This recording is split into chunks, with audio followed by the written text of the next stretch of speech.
பலம் இழக்கிற போது குடிக்கு அடிமையாக வேண்டிய வாய்ப்பை தருகிறது. இந்த 4ஆம் இடம் பலம் இழக்கிற போது ஒழுக்கம் கிடைக்கிறது. இன்னொருத்தர் மீது ஒரு பாசம், ஒரு பிணைப்பு, ஒரு அன்பு, கணவன் அல்லாதவரோடு ஒரு நட்பு, மனைவி அல்லாதவரோடு ஒரு நட்பு, இது தேவையற்றது தானே. ஒழுக்க சீர்கேட்டுக்கு வழிவகுக்கிறது.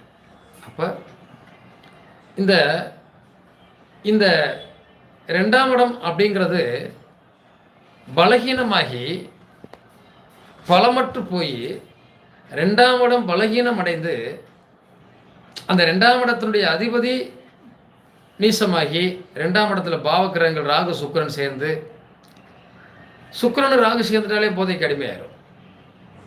அப்போ குடிக்க அடிமையாகிடுவோம், குடிக்க பழகிடுவோம் இல்லையா? அப்போது குடிப்பழக்கத்துக்கு அடிமையாகாமல் இருக்கணும் அப்படின்னா அந்த 2ஆம் இடம் ஆட்சி உச்சம் பெற்று பலமாக இருக்கணும். 2ஆம் இடத்துல பாவக்கிரகங்களுக்கு வேலை இல்லாமல் இருக்கணும், சுபக்கிரகத்துடைய பார்வை இருக்கணும் இல்லையா? அப்படி இல்லாத போது இவர்கள் குடிக்க அடிமையாகக்கூடிய வாய்ப்பை தருது. சார் எல்லாரும் தானே சார் குடிக்கிறாங்க, குடிக்காதவங்களே இல்லைங்கிற மாதிரி ஆகிப்போச்சு அப்படின்னு சொல்லுவாங்க இல்லையா?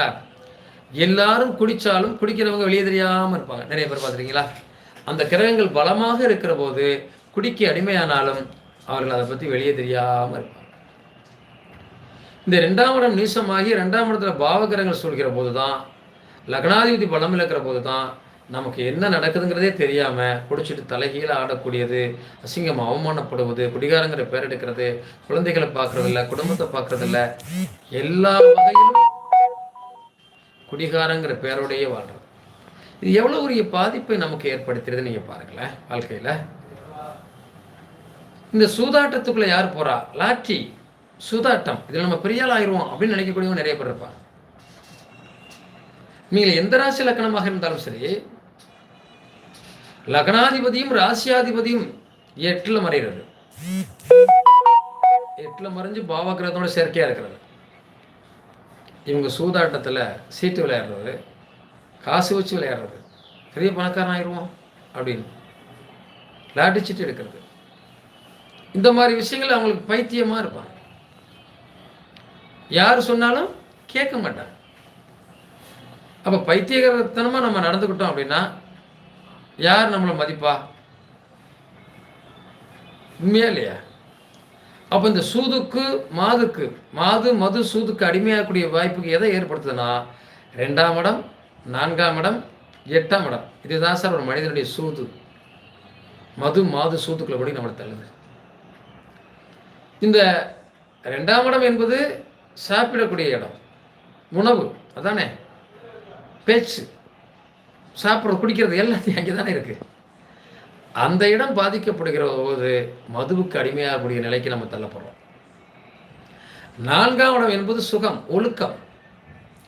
4ஆம் இடம் பாதிக்கப்படுகிற போது ஒழுக்கம் தவறுகிறோம். பெண்களை ஆண்கள் தேடுவது, ஆண்களை பெண்கள் தேடுவது போன்ற ஒரு சமூகத்திற்கு கெடுதல் விளைவிக்கக்கூடிய ஒரு அசிங்கமான ஒரு நிலையை நோக்கி நம்ம பயணிக்கக்கூடிய வாய்ப்பை கொடுத்தது. இந்த 8ஆம் இடம் என்பது ரேஸ், லாட்ரி, சீட்டு விளையாடுறது, சீட்டாட போகிறது. அந்த 8ஆம் இடத்துல நீசக்கரகமோ, 8ஆம் இடத்துல போய் லக்னாதிபதி உட்கார்ந்து இருக்கிறது, 8ஆம் இடத்துல ராகு கேதுக்கள் சுக்கரனோட இணைந்திருப்பது, இதுவெல்லாம் கண்ணு மூக்கு தெரியாத நிலை. நாம் பயன்படுத்தக்கூடிய இந்த விஷயம் இருக்க, இந்த சூதுக்குள்ளே போகிறோமே, இது நம்ம குடும்பத்தை சீரழிக்குமே. ஏன்னா இந்த சூது பாருங்க, பொல்லாத சூது பஞ்சபாண்டவர்களை நாட்டை விட்டே துரத்துச்சு. சூதாட்டம் என்பது நம்ம சாதாரணமாக இட போட்ட முடியாது, நாட்டை விட்டே துரத்துச்சு. எவ்வளோ பெரிய கொடுமை பாருங்களேன். சூதாட்டம் என்பது வாழ்க்கையில் நம்மளை மகிழ்ச்சிக்கு கொண்டு போயிருமானா, சீட்டாடி எத்தனை குடும்பங்கள் நடுத்தருவுக்கு வந்திருக்கு தெரியுமா? இதை அப்போதே மகாபாரதமே நமக்கு நிரூபிச்சுட்டு போயிடுச்சு, சூதாடக்கூடாது. அதனால் ஒரு விளைவுகள் என்ன அப்படிங்கிறத, அது ஒரு போதை. சூதாடுவது நிறைய பேருக்கு பிடிக்கும். அது பிடிக்கிறதுனால தான் திரும்ப திரும்ப அவங்க அதுக்குள்ளே போகிறாங்க. அதுக்குள்ளே போய் நிறைய மான மரியாதை இழக்கிறாங்க.